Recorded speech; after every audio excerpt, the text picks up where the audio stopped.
Leibniz was a workaholic. He had tremendous energy. He preferred to work at night. His quick temper and irritability was probably due to his lack of sleep. He was a social person. He enjoyed conversations with people. He had friends all over Europe. He could not be a diplomat without his social skills. Given his social nature, it was surprising that he never married. Like Newton, he remained a lifelong bachelor. Lifelong bachelor. Gigachad.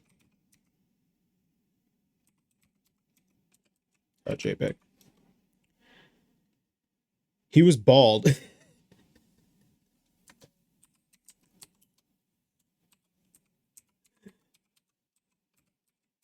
Oh man.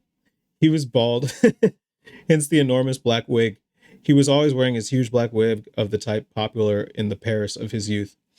The wig and his old fashioned clothes became a subject of ridicule in his later years. There's an episode from his younger years that I find very funny. Let's read it from Roger Ariu's account. Leibniz went to Nuremberg to see some scholars who told him about a secret society of alchemists seeking the philosopher's stone. Leibniz decided to profit from this opportunity and learn alchemy, but it was difficult to become initiated into its mysteries. He proceeded to read some of the alchemical books and put together the more obscure expressions, those he understood the least. He then composed a letter that was unintelligible to himself and addressed it to the director of the secret society, asking that he be admitted on the basis of his great knowledge, of which the letter was proof. According to the story, no one doubted that the author was a letter of an adept alchemist, or almost one. He was received with honor into the laboratory and was asked to take over the functions of the secretary. He was even offered a pension. So he trolled the alchemy society by reading books on it and writing a fake letter to get in. That's also a pretty Giga Chad move.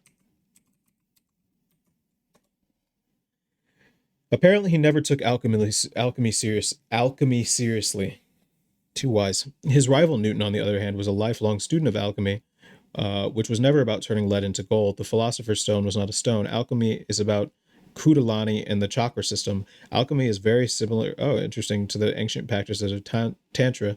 Leibniz probably never understood this. Alchemy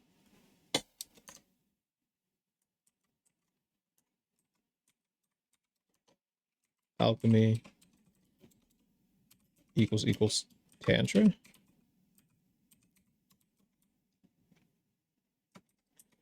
That's gonna be a to do.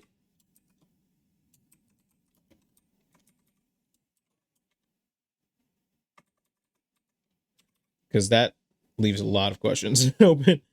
Speaking of Tantra, I find it odd that Leibniz never mentions Eastern philosophy. He was a voracious reader. He was reading everything that he could find. In his historian and librarian capacity, he visited all of the major libraries of Europe and devoured books. Leibniz studied Chinese history and philosophy. It is hard to believe that he never read about Indian philosophy. There is no mention of the Middle Eastern philosophies either. Middle Eastern philosophers were the ones who translated Greek philosophers, especially Plato and Aristotle. Leibniz grew up with the teachings of Aristotle. His mature philosophy shows influences from Plato and Neoplatonism. He should have acknowledged that the carriers of knowledge. I think his Lutheran Christian beliefs biased him against Eastern philosophy. Physicists usually mention the controversy regarding the invention of differential calculus. I won't go into that. It is now well established that he developed differential calculus independently of Newton. This contribution alone would secure his place in history, but he contributed much more. He was a genius, a polymath, and he was human. Fame is a funny thing. He was a child prodigy. In his 20s, he was recognized as a genius. In his 30s and 40s, he was a bright star. Yet only a few people attended his funeral when he died in 1716 at the age of 70. Wow. So, child prodigy, 20s genius, top of the game, 30s and 40s.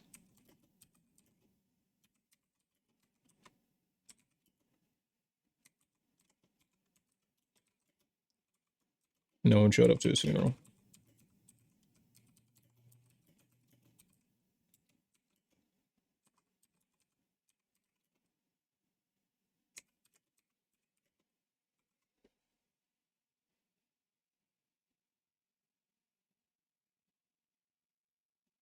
His grave went unmarked for more than 50 years. Wow.